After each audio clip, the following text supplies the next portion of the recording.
और हम कर रहे थे 3.2 एक्सरसाइज सब्स्टिट्यूशन मेथड। इसके हमने थर्ड क्वेश्चन के 4 पार्ट्स कर लिए थे। आज हमने करना है 5th और 6th पार्ट। तो 5th पार्ट में क्या है कि in an fraction if 2 is added to both numerator and denominator it will be 9/11। कि एक फ्रैक्शन है और उसके न्यूमिनेटर और डिनोमिनेटर में अगर दोनों में 2 ऐड कर दिया जाए तो वो फ्रैक्शन बन जाती है 9/11।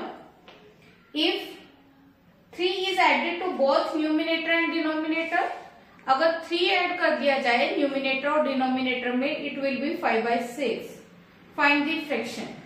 आपने फ्रैक्शन फाइंड करनी है और फ्रैक्शन फाइंड करने के लिए सबसे पहले हमें क्या फाइंड करना पड़ेगा, न्यूमिनेटर एंड डिनोमिनेटर। तो हम यही लेट करके चलेंगे, लेट न्यूमिनेटर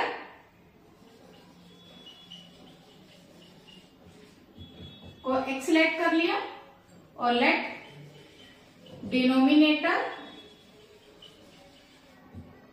को लेट कर लिया हमने 1। तो फ्रैक्शन क्या बन जाएगी, क्या होती है, न्यूमिनेटर अपॉन डिनोमिनेटर, तो x अपॉन 1। अब अकॉर्डिंग टू गिवन कंडीशन उसने क्या बोला था, if 2 is added to both numerator and denominator. Fraction में न्यूमिनेटर और डिनोमिनेटर दोनों में 2 ऐड कर देना है तो फ्रैक्शन हमें क्या मिल जाएगी, 9/11। अब इसको हम सोल्व करेंगे और एक इक्वेशन फॉर्म करेंगे। 11 को पहले हम दोनों से मल्टीप्लाई करेंगे, कितना आएगा 11x + 22। 9 से मल्टीप्लाई करेंगे 9y + 18, क्या आएगा 11x - 9y = 18 - 22। 11x - 9y = -4 और ये क्या बन गई हमारे पास इक्वेशन नंबर 1। फिर इसने क्या बोला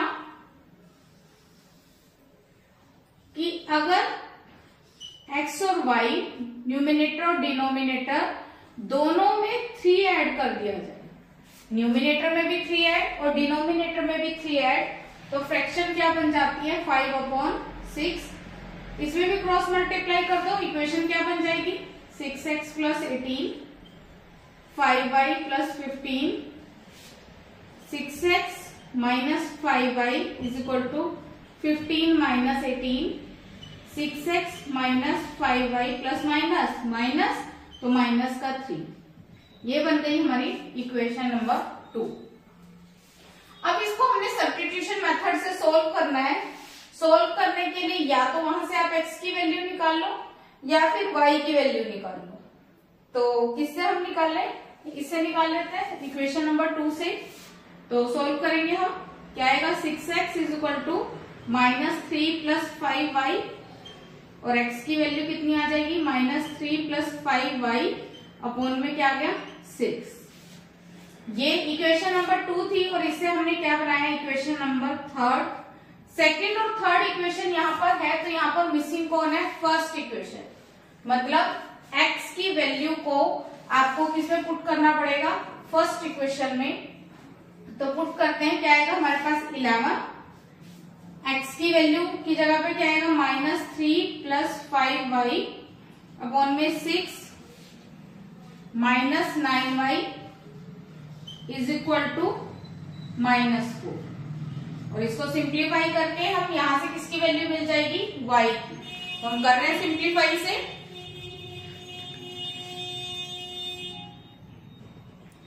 अब इसको हम सोल्व कर रहे हैं। देखो हम क्या करेंगे, 11 को अंदर मल्टीप्लाई करेंगे, कितना आ जाएगा -33 प्लस 11 को 5 से मल्टीप्लाई किया 55 प्लस y अपॉन में 6 - 9y = -4। इसको आगे सोल्व करेंगे, 33 + 55y। अब ये टर्म अपॉन में है, ये अपॉन में नहीं है तो इससे एलसीएम लेंगे, 6 9 का 54y और जो ये 6 डिवाइड में था इधर जाएगा तो मल्टीप्लाई।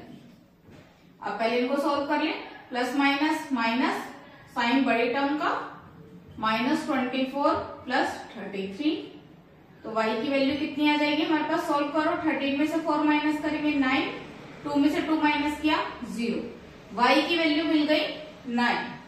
y की वैल्यू हम किसमें पुट करेंगे, इक्वेशन थर्ड में। तो हम क्या करेंगे, put y is equal to 9 in equation third equation क्या है हमारे पास, x is equal to -3 plus 5y और y की वैल्यू है 9, 5 मल्टीप्लाई 9 और अपॉन में 6। इसको आगे हम सोल्व करेंगे, क्या आएगा हमारे पास, -3 प्लस 5 9 जा 45 अपॉन में 6। इसको सोल्व करके 45 में से 3 माइनस करेंगे 42 अपॉन में 6 से कैंसिल होके x की वैल्यू कितनी आ गई, 7। यहां से हमें मिली x की वैल्यू 7, y की वैल्यू आ गई थी 9। न्यूमिनेटर को हमने लिया था x, डिनोमिनेटर को लिया था y। तो x की वैल्यू 7 है और y की वैल्यू 9 है, तो यहां से हमें फ्रैक्शन मिल गई, x अपॉन y थी फ्रैक्शन, तो मतलब 7 अपॉन 9, ये हमें मिल गया आंसर। क्लियर है, करो नोट डाउन।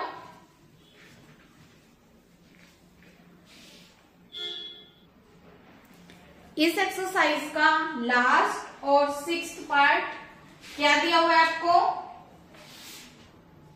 6th पार्ट है ये, थर्ड क्वेश्चन का। 5 years hence the age of Jacob will be 3 times of his son, कि 5 साल बाद जैकब की एज उसके सन की एज का 3 टाइम हो जाएगी। And 5 years ago age of Jacob was 7 time of his son. और वो कह रहा है कि 5 years अगर हम देखें पहले की बात करें, 5 साल पहले की बात करें, तो जैकब की एज उसके सन की एज का 7 टाइम्स थी। Find the present age of हर।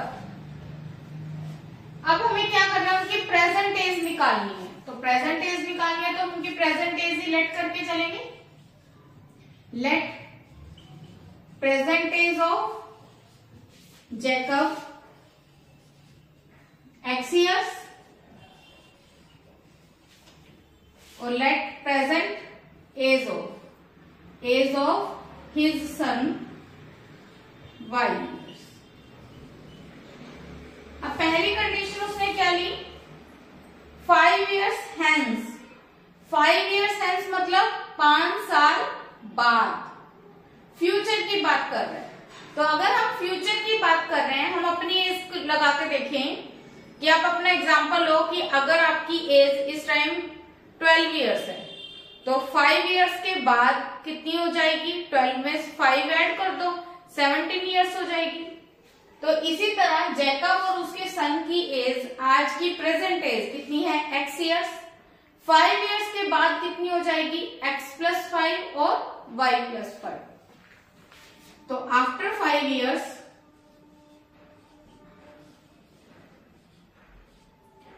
क्या हो जाएगी एज जैकब की, age of Jacob x plus 5 और एज ऑफ हिज सन, उसके सन की एज y प्लस 5। अब उसने क्या कहा था, after 5 years age of Jacob will be 3 times of his son। Jacob की एज उसके सन की एज का कितने टाइम्स हो जाएगी, 3 टाइम्स। अब ये देखो हमने उसके सन की एज को 3 से मल्टीप्लाई क्यों किया, जैसे मान लो उसके फादर की एज तो पहले से बड़ी है। जैसे मान लो अगर हम एक एग्जांपल लें कि जो 6 है, अगर मैं कहती हूँ जो 6 है वो 2 का 3 टाइम्स है, मतलब 6 तो पहले से ग्रेटर है, वो 2 का कितने टाइम्स है, 3 टाइम्स। अगर हम इनको इक्वल रख रहे हैं तो हम क्या करेंगे, जो स्मॉलर वैल्यू है उसी को किससे मल्टीप्लाई कर देंगे, 3 से, क्योंकि हम उनको इक्वल करना चाहते हैं। इसी तरह अगर जैकब तो पहले से बड़ा है, क्योंकि वो फादर की एज थी, तो वो वो तो पहले से ही अपने सन की एज से ज्यादा है, तो आप 3 से मल्टीप्लाई किसको करोगे, उसके सन की एज को।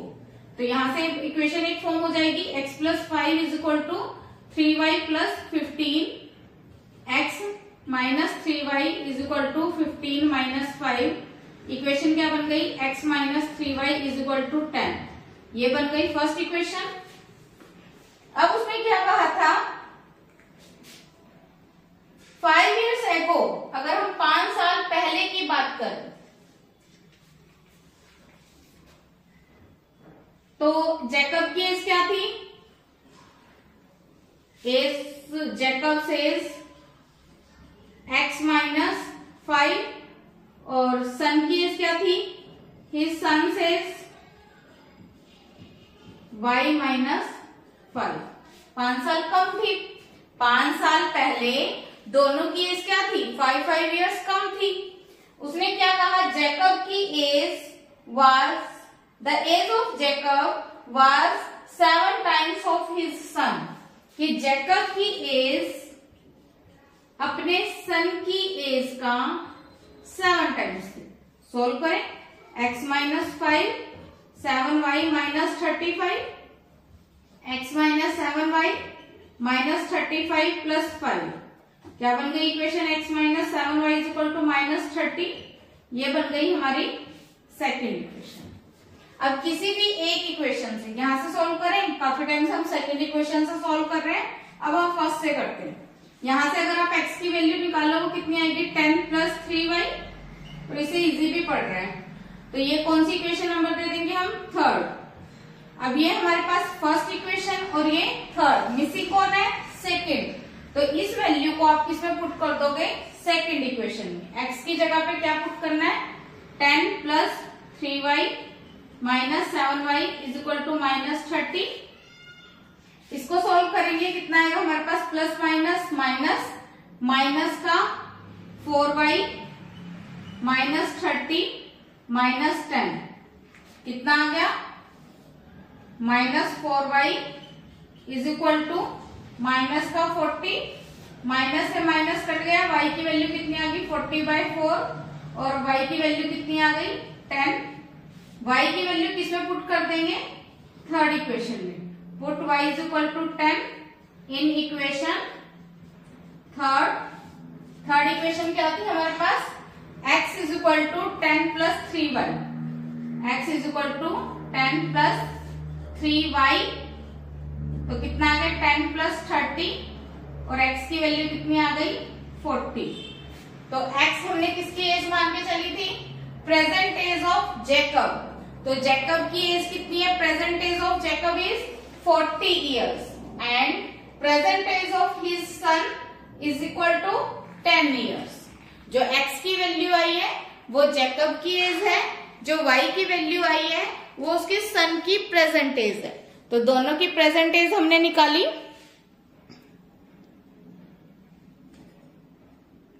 कितनी आई हमारे पास, x कितना आया 40 और y कितना आया 10।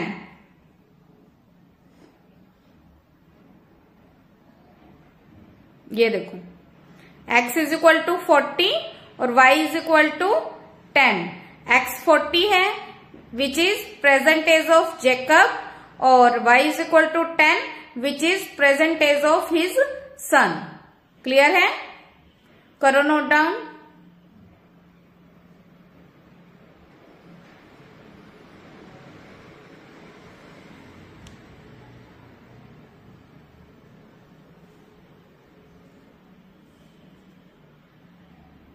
Please like, share and subscribe. Thank you.